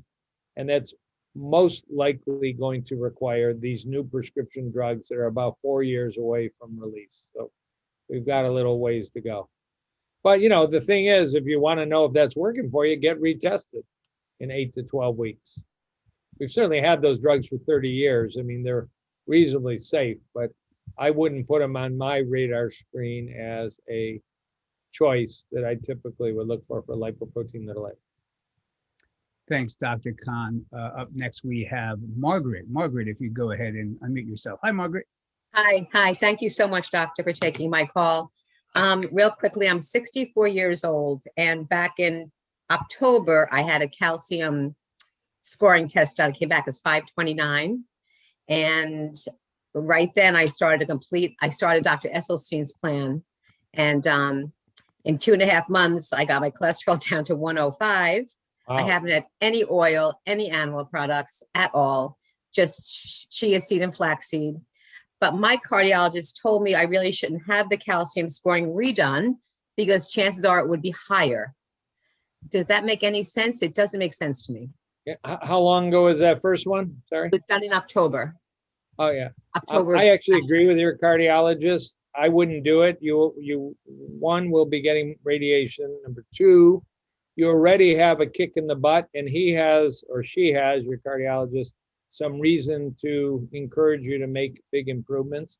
Number three, when you really look at the signs, there's not much data. Now, when I showed Dr. Ornish's data, that is a heart catheterization that lets you look at all kinds of plaque, soft and hard, and all, but it wasn't calcium scoring. We have very little information about, certainly in the short time you're talking about, that one can drop calcium scores, and we should drop calcium scores. A little different question than when I show you these in the carotid plaque. I think we're mainly diminishing what are called soft fatty plaque accumulation. So I wouldn't repeat it. When my patients are abnormal, I generally don't repeat the calcium score. I base it on symptoms, stress tests, carotid studies, lab work.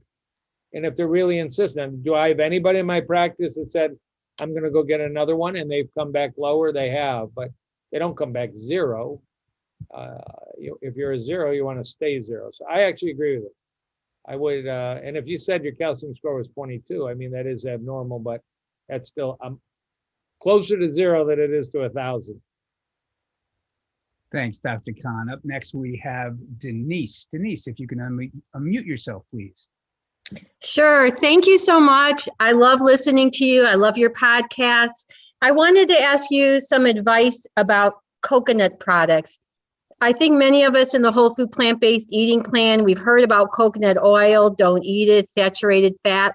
But so many of the recipes that our chefs put out there, even some of the doctors, have coconut milk in it, or perhaps coconut manna.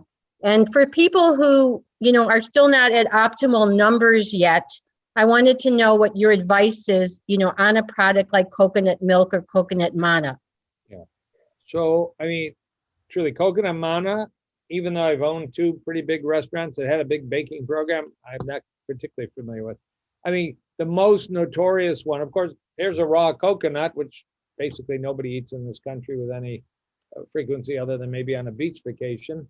But, we're talking about coconut oil, which is very frequently used in vegan baking in place of butter, versus coconut sugar, coconut flour. Coconut oil is the one that's 100% fat, of which 85% is saturated fat.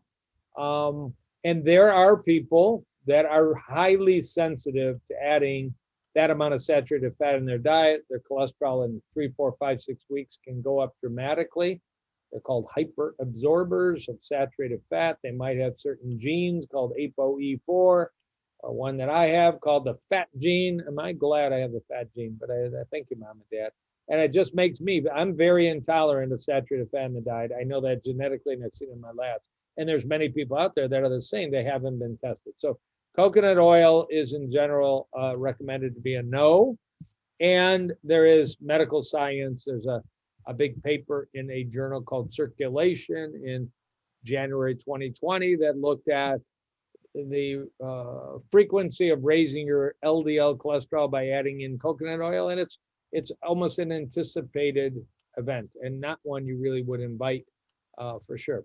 When you're talking some of these others, they haven't been studied the same. Coconut flour, coconut manna. I mean, the thing is, if you absolutely know you don't have heart disease, it's obviously a little less of a risk. If you do have heart disease and you want to gravitate that way, just get some blood work. I mean, if your cholesterol is 128 and you do some baking and cooking for a few months, well, if your cholesterol is 198, it didn't work so well for you. Get back on the right track. Not everybody responds the same, and it almost takes that kind of experimental approach to really know how it's working for you. And if you're a heart patient, you probably want to be pretty precise about that decision. Thanks, Dr. Kahn. Up next, we have Maya, if you would go ahead and unmute yourself. Hi, can you hear me? Clear as a bell. Thank you so much for the presentation. My question is about saturated fat. Does it only have an effect on the amount of, on your LDL cholesterol, or does it on its own also have effects on atherosclerosis? Well, right. Good question. Much easier to study it on blood tests, where there's been literally 50, 60 years and hundreds of studies. There was, I think it was in 1997, it's called a meta-analysis. It was like 363 studies looking at saturated fat and blood results, like a lot of studies. And just the line relating saturated fat content and LDL cholesterol content is very strong. And one you probably don't want to, drive up without knowing it and without assessing that potential impact at all. When you're looking at actual arteries, that's just harder to do. So there are very few studies that have specifically asked the question, 6 months on a high coconut oil diet, what are arteries like? We have the 7-country study that looked at dying of heart disease. That's a little easier, frankly, than running a heart catheterization. So we do know there is that relationship between saturated fat and dying of heart disease that has shown up over and over as a signal, around the world. So I would be cautious and concerned, but it's very expensive to design the study that would answer the question you asked. So we just got to take all the data and integrate it. Low or no coconut oil will be the best for your LDL cholesterol. Thank you for that, Dr. Kahn. Up next, we have Marie. Marie, if you can go ahead and unmute yourself with Dr. Joel Kahn. Hi, Dr. Kahn. Thank you so much. Hi, Marie. I've learned so much. My cardiologist, I finally got her to let me take the calcium test, and I got a calcium score of 57. I've been a vegan for 2 years. My lifestyle is pretty clean. She wanted to put me on statins, and I've heard other people have a lot of side effects. And she said maybe red yeast. And red yeast, right? Yeah, red yeast rice. Right. Yeah. I don't know anything about that. Is that an option for me, or can I just continue with my lifestyle? A couple comments. A calcium score of 57. Again, it isn't 0. It's also not 1,000, and there's plenty of people that are calcium scores of 1,000. And I just happen to have it sitting here somewhere. There's all kinds of data. Yeah. Here's a research study on people with calcium scores over 1,000. It's not a death sentence, but you probably really don't want to be in that elite club of super calcifiers. Not a good place to be. There is a website you can look at called astrocharm.org, ASTROCHARM.com. No, .org, apologize. And you can put in your age, your calcium score, your cholesterol numbers, your blood pressure, and you can actually calculate what's your risk of having a heart attack in the next 10 years. It's a very scientific way to deal with calcium scores. There is actually some published data that with a calcium score under 100, it's very hard to prove a benefit of adding statins in routinely. That's not my data, that's not my bias. It was 14,000 people published about a year and a half ago. Many cardiologists would recommend a statin for a calcium score elevation, but have you tried what the other people have asked about? Whole food, plant-based diets. Have you gone back 12 weeks later? Some people, not everybody, some people drop their cholesterol by 50, 70, 100 points, on and on. So it's always worth looking at that. There are supplements that lower cholesterol LDL. Red yeast rice is a tablet or a capsule taken at night, works very well. And there's a research paper with 11,000 people in it looking at the benefit of red yeast rice, and it works. And it's an option. There are people that get achy on it, but it's an option. I could go on and on telling you about others, but I would try a hardcore lifestyle push first if you haven't done that to this point, and see if you're one of these people that just loves and responds very well to a super clean, whole food plant-based diet. Thanks, Dr. Kahn. Up next, we have, is it Francois? I'm not quite exactly sure. Go ahead and unmute yourself, please. Hi. Hi. I had a calcium test a year and a half ago and it was 1,100. Changed my lifestyle. My doctor recommended a statin and also baby aspirins. I sort of regressed on those 2 last items, but I'm doing a change in lifestyle.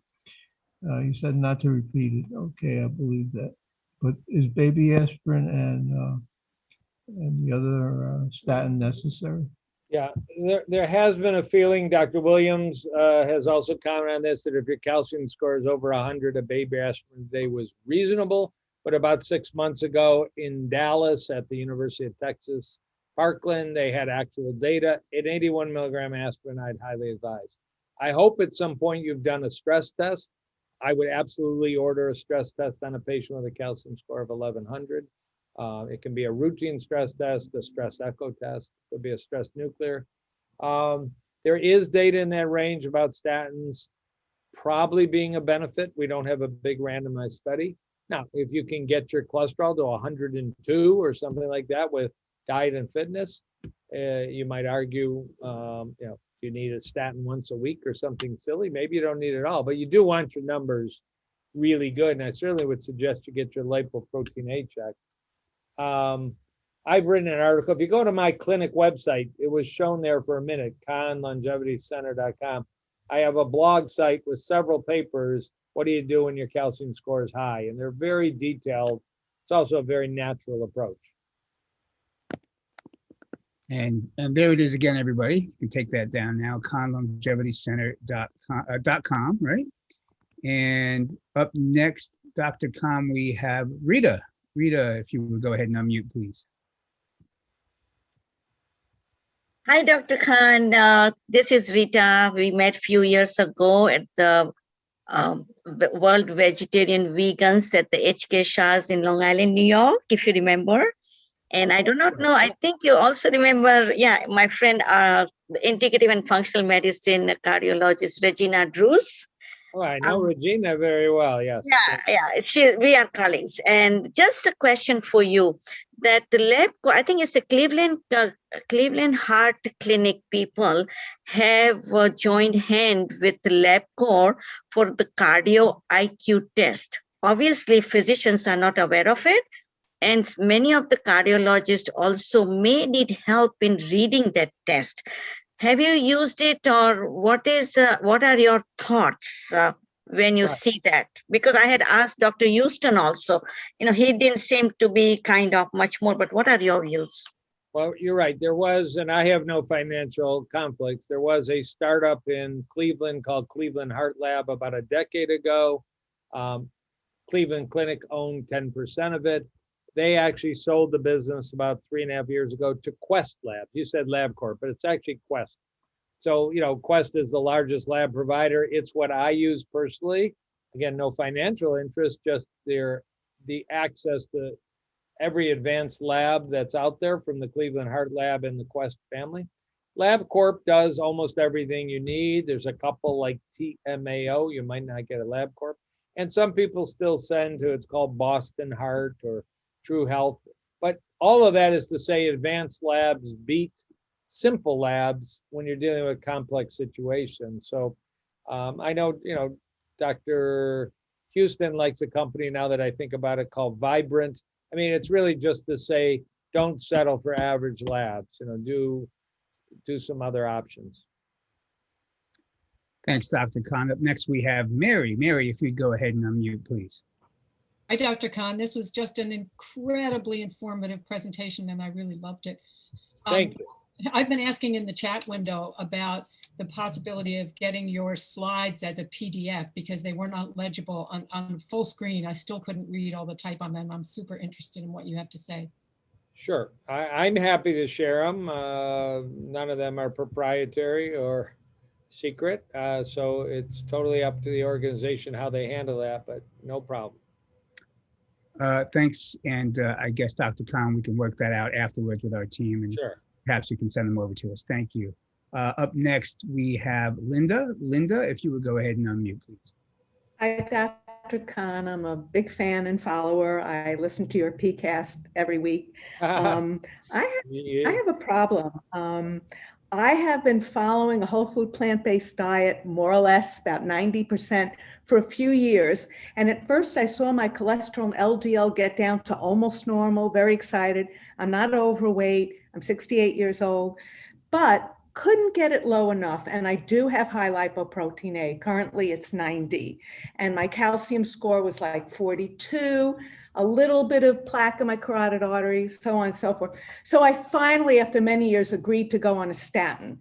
First, I started on a baby dose of simvastatin, up and down, wasn't really working. I finally agreed to go on a sort of moderate dose of preventative. Still couldn't get me there. Doctor wanted my LDL under 70. And I understand that now from watching everything and the lipoprotein A couldn't get there. So I agreed to go on 80 milligrams of Prevestatin. I've been on it for 6 months. I've been eating the same way, like 90% whole food, plant-based, no meat, no, really careful. I was having no oil until recently, a teaspoon. Anyway, it went up. It went from 85, something like that, to 99 on double the dose in 6 months. And I was floored. I thought, finally, this is going to plummet. And it didn't. Do you have any idea why that could have happened? I have a thought, and again, I obviously haven't looked at your actual numbers. I do consults on people all over the world, but we can talk about that if you go to my website. There is in some people, our liver produces cholesterol, LDL cholesterol, and our intestines absorb fats, cholesterol, saturated fat from our diet. There is some data that is sometimes called cholesterol creep.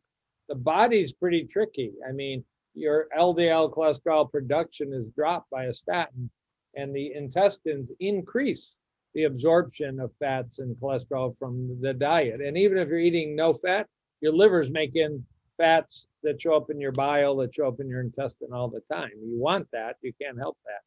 So there can be that kind of creeping up. Now, with the doses you're talking about, you wouldn't expect it. There is a prescription drug that was known as Zetia, Z-E-T-I-A, now known as ezetimibe, that blocks in the intestine the fats going into your body. And sometimes if you actually reduce the dose of the statin and add Zetia, which is a very inexpensive, well-tolerated drug, you use them as a combination. You're blocking both parts. You're blocking production, you're blocking absorption. You get better numbers long-term and really very, very well tolerated. So that, you might ask your doctor, can we cut back on my statin and add in ZETIA? It's always 10 milligrams a day. And let's just see 2 months later what my numbers are like. It works like a charm. Thanks, Dr. Kahn. Up next, we have David. David, if you'd go ahead and unmute yourself, please. Hi, Dr. Kahn. Thank you for everything that you do. I'm actually within the vicinity of your clinic, and I try to be a patient, but you guys don't take insurance. And I did try to find a local doctor that's plant-based for my family. I haven't found one yet, but I did find one I'm using with my name. But I wanted to say thank you again. I've been plant-based about 3 years, and I think after hearing you on the Joe Rogan podcast, I pretty much said I'm going 100%, and I haven't changed my way of eating since. I also read your book, great book. I do have a quick question. Number one, I guess I'll try to tie it in. So my doctor is not too familiar with plant-based eating, but recently I had my B12 checked, and he said it was elevated at about 1,500. I know you recommend the nose type B12, the breathing kind, sorry, I don't know the name. I can't say I was taking a big dosage or anything like that. I do eat the Trader Joe's nutritional yeast once in a while, and I also take 500, on whatever the smallest dosage once in a while. But how long, if I do stop, should I be stopping for? And then I guess to tie it all in, how important is it to have a doctor that's a plant-based doctor? I actually am in the West Bloomfield area, but I haven't been able to find one locally at all. Yeah.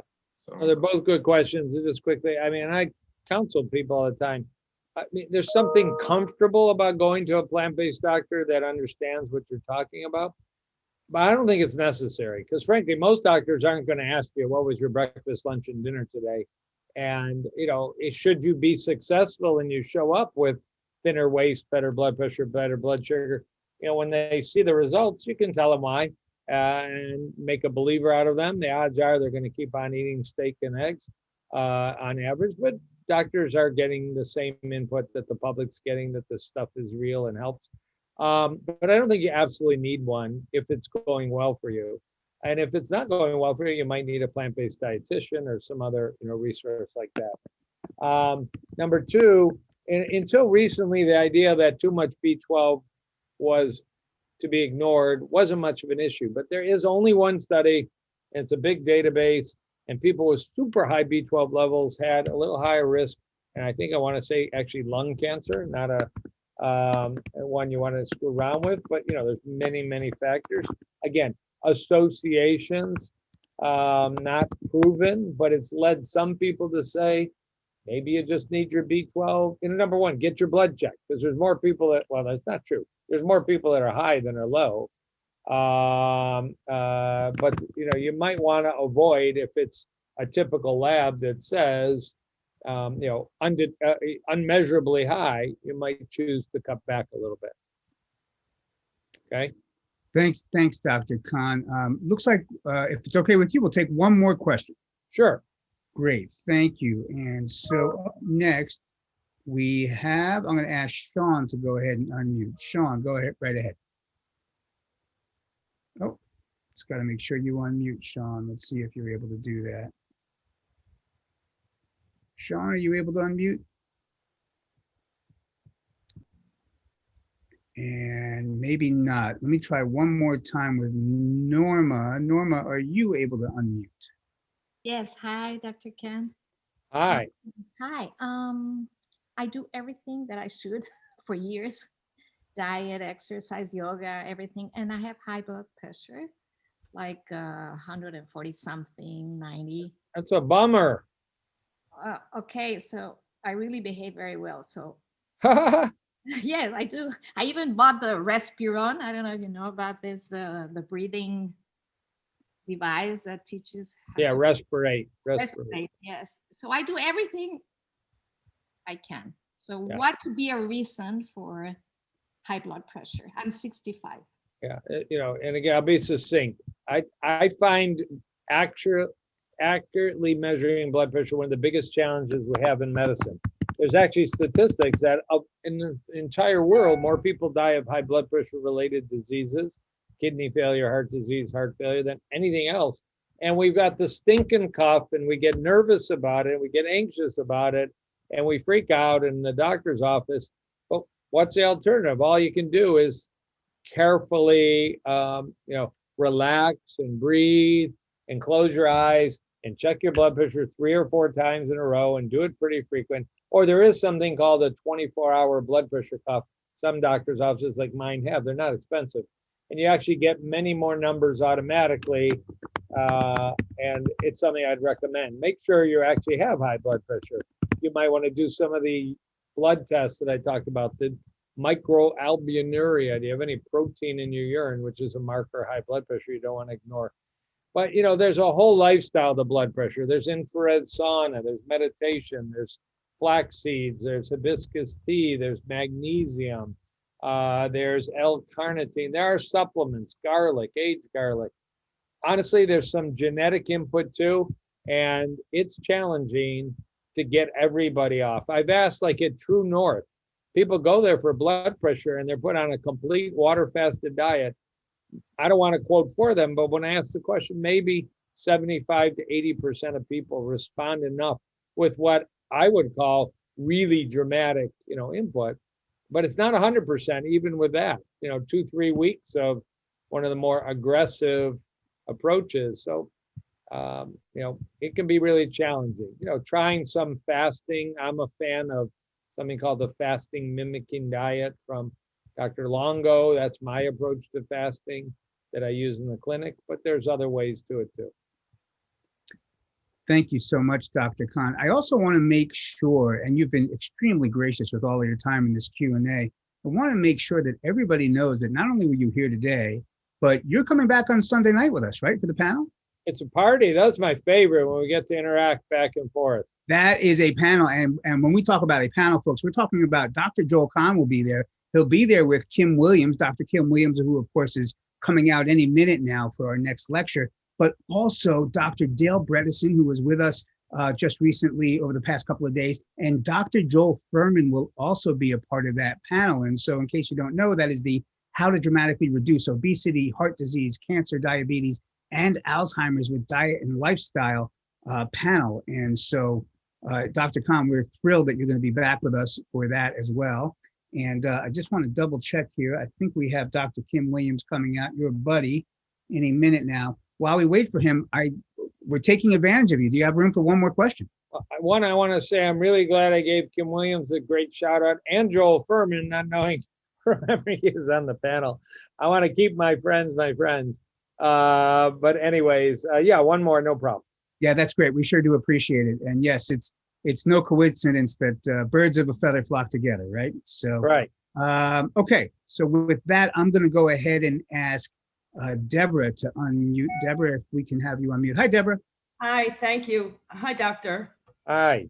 Quick question. I've been vegan, whole food, plant-based, SOS free for over 10 years. And I have Hashimoto disease and I have really high cholesterol. And I'm wondering why that is and what the connection is between the two, if there is any. Well, there is a very well-known connection between hypothyroidism, inadequately balanced thyroid, and high cholesterol. And as soon as you restore relatively normal or normal thyroid function, which is typically, natural or prescription thyroid supplements, the cholesterol can come down dramatically. Now, you can have normal thyroid numbers and ongoing Hashimoto's, some evidence of antibodies in the blood that's still inflammation. We don't, to my knowledge, know that affects cholesterol. So, you want your TSH and your free T3 and free T4 optimal. And if they're there and your cholesterol is still high, it's probably not your thyroid situation. Dr. Kahn, thank you. You've been, again, just incredibly gracious with your time during the Q&A. That was a phenomenal presentation. We're thrilled that you've done it today. We're thrilled you've come back again after a few years with us.